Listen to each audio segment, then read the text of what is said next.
সংবাদ সম্প্রসারণে আজকে আমার সাথে অতিথি হয়ে যুক্ত হয়েছেন জাতীয় প্রেস ক্লাবের সাবেক সভাপতি রিয়াজউদ্দিন আহমেদ এবং যুক্ত হয়েছেন ঢাকা বিশ্ববিদ্যালয়ের সাবেক উপাচার্য এবং বাংলাদেশ সংবাদ সংস্থা বাসসের পরিচালনা বোর্ডের চেয়ারম্যান অধ্যাপক ডক্টর মশা আরিফিন সিদ্দিক। স্বাগত দুজনকেই আমাদের আজকে সংবাদ সম্প্রসারণে। প্রথম বিষয়টি আমরা প্রথম যে খবরটি দর্শকদের জানালাম সেটি নিয়েই করতে চাই। প্রধানমন্ত্রী আজকে বঙ্গবন্ধু রেল সেতুর উদ্বোধন করলেন ভিত্তিপ্রস্তর। সেই জায়গায় তিনি বলছেন যে যোগাযোগ ব্যবস্থাকে আন্তর্জাতিক সীমানার সঙ্গে যুক্ত করার একটা পরিকল্পনা রয়েছে। রিয়াজউদ্দিন আহমেদ, আপনি যদি এই বিষয়টিতে বলতেন যে এই রেল সেতুটি হলে খুব স্বভাবতই দেশের অবকাঠামো তো উন্নয়ন হবেই, বলছিলেন যে কাঁচা মাল থেকে শুরু করে নিত্য প্রয়োজনীয় যেসব জিনিস সেগুলো পরিবহনের সুবিধাজনক হবে, আন্তর্জাতিক বাজারে বা আন্তর্জাতিকভাবে আমরা আসলে কতটা লাভবান হব? ধন্যবাদ আপনাকে। আমরা আভ্যন্তরীণভাবে এবং আন্তর্জাতিক দুইভাবেই আমরা লাভবান হব, এটাই আমরা আশা করছি। তবে এগুলি ভালো ম্যানেজমেন্টের দরকার। আপনি দেখেন যমুনা ব্রিজ যখন হলো, তারপরে উত্তরবঙ্গের উন্নতিটা আপনি দেখেন। উত্তরবঙ্গে যেটা ছিল মঙ্গা পীড়িত এলাকা, সেই এলাকা এখন সবকিছুর ব্যাপারে উদ্বৃত্ত এলাকা। ফসলের দিক থেকে, শাকসবজির দিক থেকে, ফল ফলাদির দিক থেকে এটা একটা উদ্বৃত্ত এলাকা। এবং এই উদ্বৃত্ত প্রোডাক্টগুলি, উদ্বৃত্ত উৎপাদন সামগ্রীগুলি এগুলি দেশের বিভিন্ন জায়গায় যাচ্ছে। রেল লাইনটা চালু হলে, যেটা 100 মাইল বেগে চলবে, তখন কিন্তু আরো আভ্যন্তরীণ মোবিলিটি অনেক বেড়ে যাবে। তারপরে যে আন্তর্জাতিক কথা যেটা বলেছে, আন্তর্জাতিক দুই দিক থেকে একটা সম্ভাবনা আমি দেখি। একটা হলো যে আপনার ভারত, পাকিস্তান, ইরানের ভিতর দিয়ে একেবারে টার্কি হয়ে ইউরোপ পর্যন্ত চলে যেতে পারে। এখানে কোনো বাধা নাই, কোনো ফেরি নাই। ফেরি কিন্তু যমুনা সেতু হওয়ার পরে আমরা বলেছিলাম যে ঢাকা থেকে ইউরোপে যাইতে আর কোনো ফেরি পার হইতে হবে না।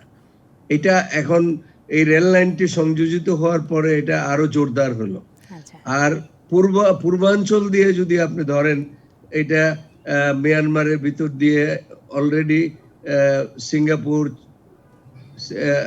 থাইল্যান্ড, সিঙ্গাপুর, মালয়েশিয়ার ভিতর দিয়ে এবং চীনের ভিতর দিয়ে একেবারে ইউরোপ পর্যন্ত যাওয়ার আরেকটা রাস্তা খুলে গেল। তো এই ব্রিজটা হওয়ার ফলে আমাদের যে রেলের উন্নতির যে ভিশনটা ছিল, যে পথনকশাটা ছিল, এইটা আরেক ধাপ এগোলো। আমরা এই জন্য অভিনন্দন জানাই।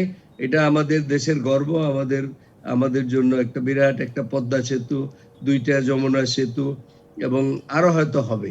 এবং এইটা একটা ইঞ্জিনিয়ারিং ফিট, ইঞ্জিনিয়ারিং আমাদের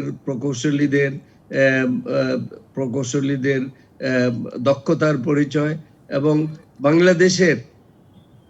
বাংলাদেশের শক্তি, আভ্যন্তরীণ শক্তি, যেটা ইনহেরেন্ট স্ট্রেংথ, এইটা প্রতিফলিত হচ্ছে যে আমরা পারি। নিশ্চয়ই, জি, ধন্যবাদ আপনাকে। এবার অধ্যাপক আরিফিন সিদ্দিক। আমার মনে হয় যে রিয়াজ ভাই যে কথাগুলো বললেন তার সঙ্গে দুইটুকু বলা যায় যে আজকের দিন এটি যোগাযোগের দিন। যোগাযোগ যত নিবিড় হবে, যোগাযোগ যত গতিশীল হবে, মানুষের চলাফেরা, আপনার উৎপাদিত পণ্য, সেটার আদান প্রদান, এই বিষয়গুলো ততই ত্বরান্বিত হয়। তো সারা পৃথিবী তো আজকে বিশ্বপল্লীতে রূপান্তরিত হয়েছে। আমরা আকাশ পথে যেভাবে যোগাযোগ করি, বহু মানুষের পক্ষে আকাশ পথে যাতায়াত করা সম্ভব হয় না, নানা কারণেই হয়তো সম্ভব হয়। আর আজকের দিনে যখন আপনি জলবায়ু নিয়ে আমরা এত কথা বলছি, আমরা জানি যে প্রতি ঘন্টা একটি বিমান যখন আকাশ দিয়ে উড়ে যায়, তখন আমাদের জলবায়ুতে কত ক্ষতিকর প্রভাব ফেলে। এবং সেই কারণে সারা দুনিয়াতেই কিন্তু এখন বিমান পরিবহন, বিশেষ করে বিমান পরিবহনের বিকল্প জ্বালানি, এগুলো নিয়ে গবেষণা চলছে। তো সেখানে এই সারফেস ট্রান্সপোর্টেশন, সড়ক পথে অথবা রেল পথে অথবা নদী পথে ভ্রমণ এটা আরো জোরদার করা উচিত। মাননীয় প্রধানমন্ত্রী যেটি বলেছেন যে অভ্যন্তরীণ যোগাযোগের ক্ষেত্রে তো এটা বড় ধরনের ভূমিকা রাখবে, সেটা আমরা দেখতেই পাচ্ছি। আর একই সাথে বিরাট সম্ভাবনা আছে আপনার সারা পৃথিবীর সাথে যোগাযোগ স্থাপন করা। ভারত আমাদের 3 দিক থেকে আছে। ভারতের রেলওয়ে যোগাযোগ অনেক বেশি বিস্তৃত এবং ভারতের একটা বিশাল অংশ রেলের উপরে ডিপেন্ড করে। রেল ভ্রমণ দিয়ে তারা সারা এই ভারতে আসা যাওয়া করে, কারণ ভারতের বিশাল সংখ্যক মানুষ, তাদের পক্ষে বিমানে চড়া সম্ভব হয় না। তো সেই ভারতের রেলওয়ে নেটওয়ার্ক, আমাদের রেলওয়ে নেটওয়ার্ক যদি আমরা যুক্ত করি যৌথভাবে, তাহলে দেখা যাবে যে আমরা বহুদূর পর্যন্ত আমাদের এই রেল যাত্রা, রেল ভ্রমণ বিস্তৃতি ঘটাতে পারবো।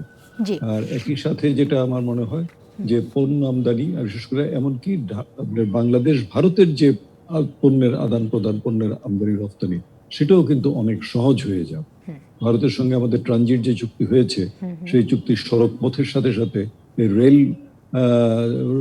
রেল যোগাযোগের মাধ্যমে যদি সেটি করা যায়, আমরা তো জানি যে আমাদের দুই দেশের মধ্যে যে অর্থনীতি সেটা অনেকটাই সম্পূরক এবং পরিপূরক।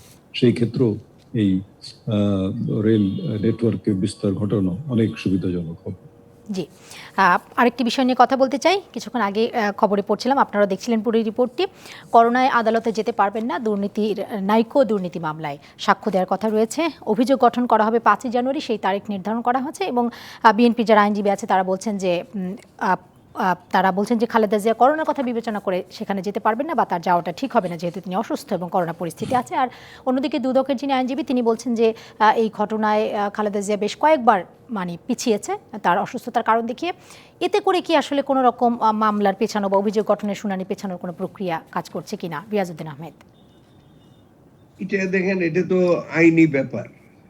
আইন কি বলে এটা আমরা অত ভালো করে বলতে পারবো না। এখন দুই পক্ষের উকিল কি বলে, দুদকের আইনজীবী বলছে যে এটা পারা যায়, খালেদা জিয়ার আইনজীবী বলছে যে এটা সম্ভব না, ওনার সামনেই অভিযোগ পড়ে অভিযোগ গঠন করতে হবে। এখন এটা আইনি লড়াই, আইনের হাতে ছেড়ে দেওয়াই ভালো, আইন যেভাবে করে। আর বড় জিনিস হলো এর দুইটা দিক আছে, একটা আইনি দিক আর একটা মানবিক দিক। মানবিক দিক বিবেচনায় ওনাকে বাসায় থাকার অনুমতি দেওয়া হয়েছে, ওনাকে কিন্তু মুক্তি দেওয়া হয়নি। এখন যদি মুক্তি দেওয়া হয় তাহলে ভালো, তাইলে উনি কোর্টে যাবেন, সব জায়গায় যাবেন, শারীরিক অবস্থা ভালো থাকলে ঘুরে বেড়াবেন, এটা হতে পারে। আরেকটা হতে পারে আইনি লড়াইয়ে যা হয় হবে, সেটা তো লম্বা সময়, আমাদের দেশে আইনের প্রক্রিয়া অনেক লম্বা। তো এইটাই যে ওনার চার্জ গঠনের যে ব্যাপার, এটা একেবারেই আইনি ব্যাপার, এবং আইনজীবীরাই এটা ঠিক করবেন এবং জজ সাহেবরা ঠিক করবেন যে এটা কি হলে ভালো হয়। জি অধ্যাপক আরিফ সিদ্দিক, আমার মনে হয় যে করোনার যে মহাসংকট, সেটি তো আমরা সবাই জানি, এবং সেই কারণে বহু জায়গায় বিভিন্নভাবে এই বাস্তবতার সাথে মিল রেখে কার্যক্রম পরিচালিত হচ্ছে। আমরা দেখতে পাচ্ছি যে আদালতেও অনলাইনে আপনার আদালতের কার্যক্রম পরিচালিত হচ্ছে। তো আমাদের যারা আইনের বিশেষজ্ঞ আছেন এবং সরাসরি যারা বিচারক, বিচারপতি, তারাই নির্ধারণ করবেন যে এই ক্ষেত্রে কি করণীয়। তবে নিশ্চয়ই আইনের জায়গাটাই হচ্ছে সবচেয়ে ঊর্ধ্বে আছে। কেউ আমরা অপরাধ করে আইনের বাইরে থাকতে পারবো না, এটা যেমন ঠিক। আবার আপনার বিচার প্রক্রিয়াকেও স্বচ্ছ এবং জবাবদিহিমূলক রাখতে হবে। তো সবকিছু বিবেচনা করেই সিদ্ধান্ত নিতে হবে। আর এই আজকের এই 21 শতাব্দীর এই ডিজিটাল প্রযুক্তিকে ব্যবহার করে অফিস, আদালত, শিক্ষা প্রতিষ্ঠান সর্বত্রই যেহেতু নতুনভাবে পদ্ধতিগুলো চিন্তা ভাবনা করা হচ্ছে, নতুনভাবে এগুলোকে আপনার প্রবর্তনের চেষ্টা করা হচ্ছে, সেখানে আমার মনে হয় যে আমাদের আদালত, নিম্ন আদালত, উচ্চতর আদালত, তারাও এই বিষয়গুলো চিন্তা ভাবনা করবেন এবং সেইভাবে সিদ্ধান্ত নেবেন। জি, অনেক ধন্যবাদ। আমাদের একটা বিরতির সময় হয়ে গেছে। বিরতির পরে ফিরবো এবং তারপরে বিষয়টি নিয়ে কথা বলতে চাই যে আজকে আমরা দেখলাম দুদকের চেয়ারম্যান তিনি কথা বলছেন। তিনি একটি রিপোর্টের এগেইনস্টে তিনি তার মন্তব্য দিয়েছেন এবং সেখানে তিনি বলছেন যে গেল ৫ বছরের দেশের যে পরিসংখ্যান সেখানে দুর্নীতির বিস্তার ঘটেছে, তবে অনেক ক্ষেত্রে তিনি ব্যক্তিগতভাবে মনে করেন যে দুর্নীতির পরিমাণ কমে এসছে। আমরা কিন্তু নানান ক্ষেত্রে সরকারের তৎপরতা দেখছি, পলিটিক্যাল কমিটমেন্ট সেটির কঠোরতা দেখছি, প্রশাসনের অবস্থা দেখছি, তারপরে দুর্নীতি আসলে বিস্তার ঘটছে কেন সেই বিষয়ে আপনাদের দুজনের কাছ থেকে শুনবো বিরতি থেকে ফিরে। বিরতির পরে আবারও স্বাগত জানাচ্ছি জেডএসআরএম নিবেদিত সংবাদ সম্প্রসারণে। সাথে যুক্ত আছেন রিয়াজউদ্দিন আহমেদ এবং আছেন অধ্যাপক ডক্টর মোশাররফ সিদ্দিক। স্বাগত দুজনকেই আবারও আমাদের সংবাদ সম্প্রসারণে। এ পর্যায়ে কথা বলতে চাই, বিরতির আগের অংশ জানালাম গেল ৫ বছরে দেশের দুর্নীতি কিছুটা কমেছে সেটি বলেছেন এবং বলেছেন সমাজের সর্বস্তরে বিস্তার ঘটেছে, এটি বলেছেন দুদক চেয়ারম্যান। তার এই বক্তব্যটি ধরে একটু আপনাদের কাছে জানতে চাই রিয়াজউদ্দিন আহমেদ, শুরুতে আপনার কাছে জানতে চাইব যে আমরা কিন্তু পলিটিক্যাল যে কমিটমেন্ট সরকারের সেইখানে কিন্তু একটা কঠোরতা দেখছি, প্রশাসনের একটা শক্ত একটা অবস্থান আমরা দেখছি, তারপরেও কেন দুর্নীতি সমাজের সব স্তরেই যাচ্ছে, কি মনে করেন আপনি? দুর্নীতি আসলে বিস্তার ঘটছে আমাদের ইনস্টিটিউশনাল উইকনেসের কারণে। আচ্ছা, এখন কিন্তু আমি ভেরি ফ্র্যাঙ্কলি স্পিকিং পলিটিক্যাল কমিটমেন্টটা কিন্তু এখন টোটাল, যে দুর্নীতি হতে দেব না, এবং কতগুলি কাজ হয়েছে, যেমন ক্যাসিনো কাণ্ড, তারপরে বিভিন্ন এই যে হসপিটালের স্বাস্থ্য খাতের দুর্নীতি, এবং এই যে বিভিন্ন সেক্টরের দুর্নীতি, এগুলি ব্যাপকভাবে বেরিয়ে আসছে। আপনি দেখেন এই বিদেশে টাকা পাচার এগুলি ব্যাপকভাবে বেরিয়ে আসছে। সেখানে চেয়ারম্যান সাহেব যা বলছেন বিস্তৃতি তো ঘটেছে, আগের কথাটা ওনার ঠিক কিনা, কমলো কোথায়? কমলে বিস্তৃতি হবে কেমন করে? কমলে তো বিস্তৃতির উল্টাটা হবে, কমে আসবে, কমে তো আসছে না। আমরা দেখছি যেখানে হাত দিচ্ছে সেখানেই মানে একেবারে ওই যে চোরের খনি বলে, চোরের খনি বেরিয়ে আসছে, টাকার খনি বেরিয়ে আসছে, সিন্ধুকের ভিতর টাকা, আলমারির ভিতর টাকা, সব জায়গায় টাকা, টাকা আর টাকা, বিদেশে টাকা, হাজার হাজার কোটি টাকা মেরে দিয়ে বিদেশে চলে গেছে, তাদেরকে আনার কোনো ব্যবস্থা করা হয় নাই। এইখানে দুদককে আরো অ্যাক্টিভ হতে হবে, দুদককে আরো প্রোঅ্যাক্টিভ রোল নিতে হবে। দুদক, আমি দেখতেছি যখন পুলিশ কাউকে ধরে যখন টাকার খনি বের করে বা দুর্নীতির ফসল বের করে, তখন দুদক এগিয়ে যায়। দুদকের হাত দিয়ে আগে বেরোচ্ছে না কেন? দুদকের এই সক্ষমতাটা তৈরি করতে হবে। দুদকের সীমাবদ্ধতা আছে, দুদকের ম্যান পাওয়ার ঘাটতি আছে, ইনস্টিটিউশনাল ক্যাপাবিলিটি কম, কিন্তু এটাকে বাড়াইতে হবে, তাহলে হয়তো দুর্নীতি কমার একটা সম্ভাবনা আছে। কিন্তু দুর্নীতি কমার জন্য যেটা বেসিক জিনিস পলিটিক্যাল কমিটমেন্ট, এটা এখনো আছে, কিন্তু দেখা গেল যারাই ধরা পড়েছে, যারা টাকার ড্রাইভার থেকে হাজার কোটি টাকার মালিক হয়েছে, 100 কোটি টাকার মালিক হয়েছে, তারা সবাইকে দেখা গেল যে তারা রাজনৈতিক ফায়দা অংশীদার।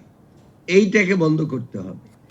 যদি পলিটিক্যাল কমিটমেন্টই থাকে, তাহলে পলিটিক্যাল রাজনীতির ছত্রছায়ায় দুর্নীতি করতে পারবে না। এইটা সরকারকে এনফোর্স করতে হবে, দুদককে এনফোর্স করতে হবে। জি, অধ্যাপক আরেফিন সিদ্দিক, আপনি যদি একটু বলতেন যে অনেককে আমরা ধরা পড়তে দেখছি, বিশেষ করে এই গত 1-2 বছরের কথা যদি আমরা বলি, শুদ্ধি অভিযানের নামে অনেককেই গ্রেপ্তার করা হলো, কিন্তু এদেরকে কি আসলে বিচারের আওতায় আনাটা খুব সহজ হচ্ছে, বা আমরা সেটির প্রমাণ দেখছি? আমরা জানছি যে তিনি অপরাধ করছেন, আমরা জানছি যে তিনি এতদিন ধরে কিছু টাকা কামিয়েছেন এবং সেই টাকাগুলো উদ্ধার করার চেষ্টা চলছে, এরকম একটি বক্তব্যের মধ্য থেকেই তারপর আবার নতুন ঘটনায় সেগুলো হারিয়ে যাচ্ছে। বিচারিক প্রক্রিয়ার দীর্ঘসূত্রী থেকে এখানে কাজ করছে কিনা? না, দেখেন, ট্রান্সপারেন্সি ইন্টারন্যাশনালের যে করাপশন ব্যারোমিটার, সেটা মূলত পাবলিক পারসেপশন, জনগণ কি মনে করে, এই দেশের জনগণের যে মতামত, সেটি তার সাধারণত তারা তাদের করাপশন পারসেপশন ইন্ডেক্সে তুলে ধরে।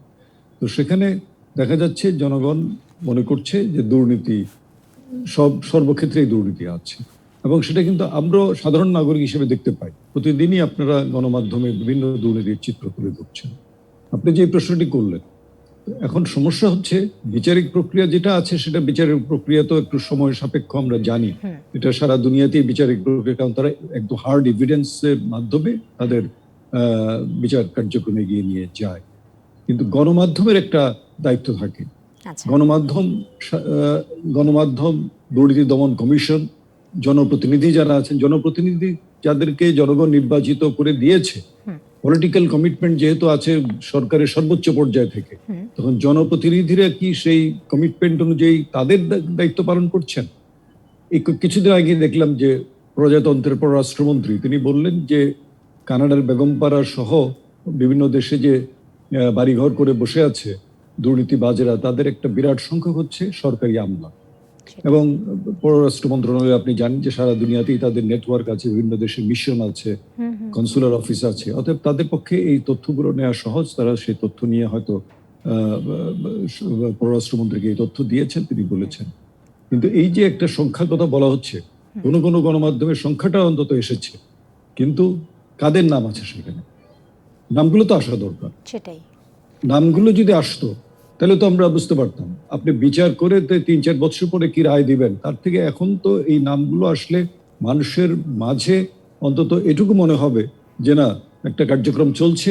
এবং এই যে সমাজে করাপশন করে দেশে বিদেশে প্রাসাদোপম বাড়িঘর করেছে, তারা তো সবই করে ফেলেছে। এখন অন্তত পক্ষে সাধারণ মানুষ এটা ঘৃণা করবে তাদেরকে, সেটাও তো একটা শাস্তি। তো সেটাও তো করা যাচ্ছে না।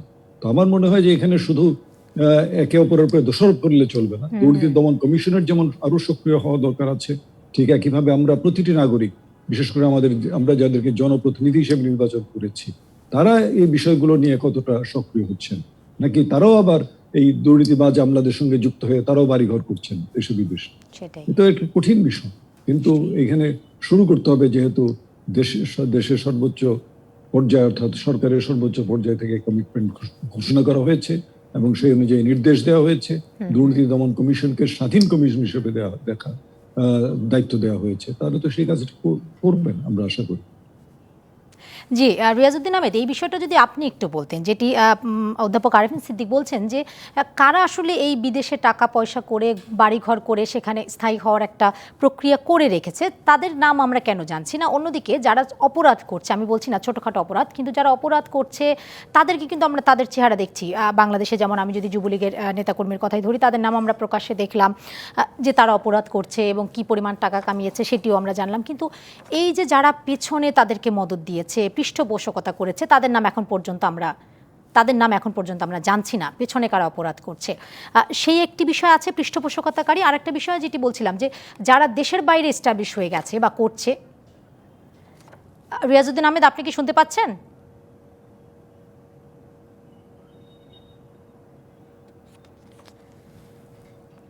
রিয়াজউদ্দিন আহমেদ, আপনি কি শুনতে পাচ্ছেন আমাকে? আপনি যেটি বললেন যে এই যে ধরা পড়ছে কারা? এরা নিম্ন পর্যায় থেকে দুর্নীতি করেছে, দুর্নীতির সঙ্গে যুক্ত হয়েছে, তারা কিছু অর্থ সম্পদ গড়ে তুলেছে। কিন্তু তারা কি একাই পেরেছে?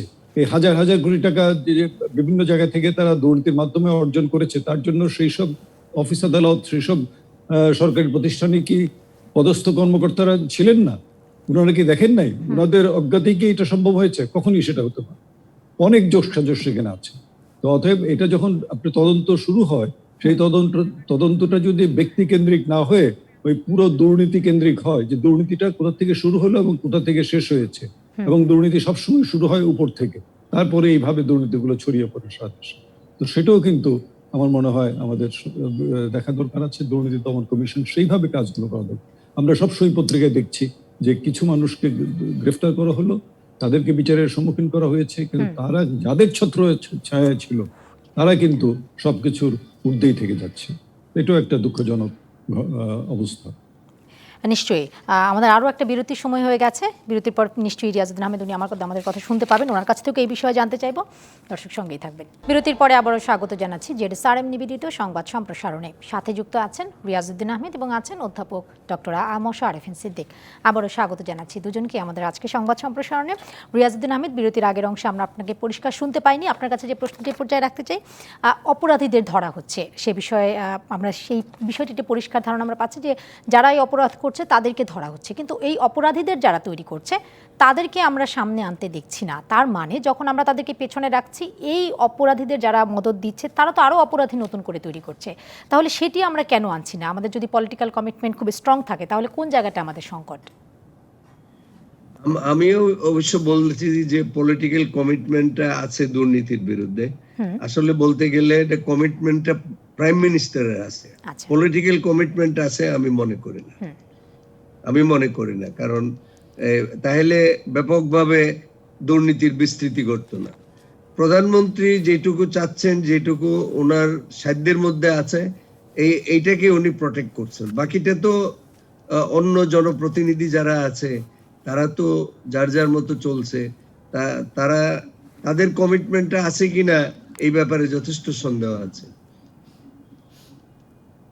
দুদকের চেয়ারম্যান সাহেব যেটা বললেন যে বিস্তৃতি ঘটেছে, এইটা চেয়ারম্যান সাহেবকে আমি ধন্যবাদ দিই যে উনি অনেক কষ্ট করছেন, কাজ করে যাচ্ছেন,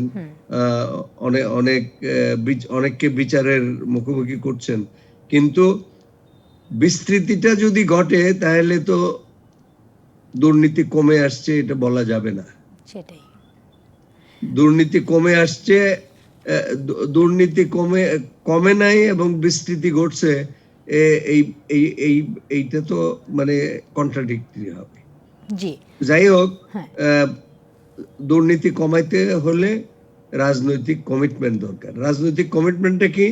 টোটালি জনপ্রতিনিধি যারা আছে, যেখানে যা আছে, আমাদের দেশে বোধহয় 61 না 62 হাজার জনপ্রতিনিধি আছে, একদম ইউনিয়ন কাউন্সিলের মেম্বার থেকে শুরু করে ইলেক্টেড জনপ্রতিনিধি আছে। তারা কি সবাই দুর্নীতি মুক্ত? একদিকে হলো তারা দুর্নীতি মুক্ত না, আরেকদিকে হলো তারা দুর্নীতিতে মদতদাতা। সেই জায়গায় প্রধানমন্ত্রীর একার কমিটমেন্টে টোটাল দুর্নীতিকে ফাইট ব্যাক করতে পারবে না, এটা সম্ভব না। এটা আশা করি জিনিসটাকে এইভাবে যদি দেখা হয় তাহলে পলিটিক্যাল কমিটমেন্টটাকে ইন টোটালিটি যদি টোটাল জনপ্রতিনিধিদেরকে যদি এর আওতার মধ্যে নিয়ে আসা যায় এবং তারা যদি চোর ধরে, নিজেরা চোর না হয়ে চোর ধরে, তাহলে চুরি হবে না, তাহলে দুর্নীতি হবে না, অনেকটাই কমে আসবে। এরকম এই একই প্রসঙ্গে কথা বলতে চাই, দুর্নীতির কথা আপনি বলছেন তো, সেই একই বিষয়। সিলেটের রায়হানকে হত্যা করা হলো, আজকে তার ভিসেরা রিপোর্ট প্রথম দেওয়া হলো এবং সেখানে বলা হচ্ছে যে অতিরিক্ত আঘাতের কারণেই তার মৃত্যু হয়েছে, যেটি শুরুর থেকেই বলা হয়েছিল। রায়হানের পরিবার যে দাবিটি করেছিল, অধ্যাপক আরেফিন সিদ্দিক আপনি যদি বলতেন যে এটি তো আসলে পরিবার পক্ষ থেকে বারবারই বলা হচ্ছিল, যে কারণে পিবিআই পুনরায় তার ময়নাতদন্ত করেছে, লাশ তুলে আবার মরদেহ তুলে আবার। এখন তো মোটামুটি পরিষ্কার হয়ে গেল যে তাকে অতিরিক্ত আঘাত অর্থাৎ অতিরিক্ত মারার ফলেই তার মৃত্যু হয়েছে। এই বিষয়টা আসলে আমরা কতটা আশাবাদী হতে পারি? তার পরিবার কতটা ন্যায় বিচার পেতে পারে? না, আশাবাদী তো আমাদের হইতেই হবে, কারণ আপনি যে কথাটা বললেন পরিবার থেকে তো বলা হয়েছেই। ইন্ডিপেন্ডেন্ট মিডিয়াগুলো, অর্থাৎ আমাদের গণমাধ্যম, মূল স্রোতের গণমাধ্যম, তারা কিন্তু তাদের ইন্ডিপেন্ডেন্ট ইনভেস্টিগেশন করেছে এবং সেই ইনভেস্টিগেশন রিপোর্টগুলো আমরা দেখেছি, সেখানেও কিন্তু এই একই কথা বলা হয়েছে। অতএব এখানে কোনো আপনার অস্পষ্টতা ছিল না। এখন ভিসেরা রিপোর্ট আসার পরে হয়তো আপনার আদালতে গ্রহণযোগ্য যে এভিডেন্স দরকার সেটাও এসে গেল। আমার মনে হয় যে এখানে তো আমাদের ন্যায় বিচার পাওয়া, অন্তত পরিবারের যে এই যুবক ছেলেটি মারা গেলেন এইভাবে, তার একটা বিচার, ন্যায় বিচার এবং অপরাধীদের শাস্তি। এবং সেই অপরাধী কে? অপরাধী রাস্তার আরেকজন আপনার সাধারণ অপরাধী নয়। এই অপরাধী হচ্ছে আইন শৃঙ্খলা রক্ষাকারী বাহিনীর কাজে নিয়োজিত একজন পুলিশের কর্মকর্তা, যিনি তার দায়িত্ব সেই যুবকটিকে বাঁচানো। আর তারা তাকে ধরে নিয়ে গিয়ে আপনার থানার ভেতরে এই কাজটি করেছে। আপনি চিন্তা করতে পারেন যে কোন জায়গায় আমাদের এই আইন শৃঙ্খলা রক্ষাকারী বাহিনীর কিছু কিছু অসৎ সদস্য নিয়ে যাচ্ছে সরকারের ভাবমূর্তি।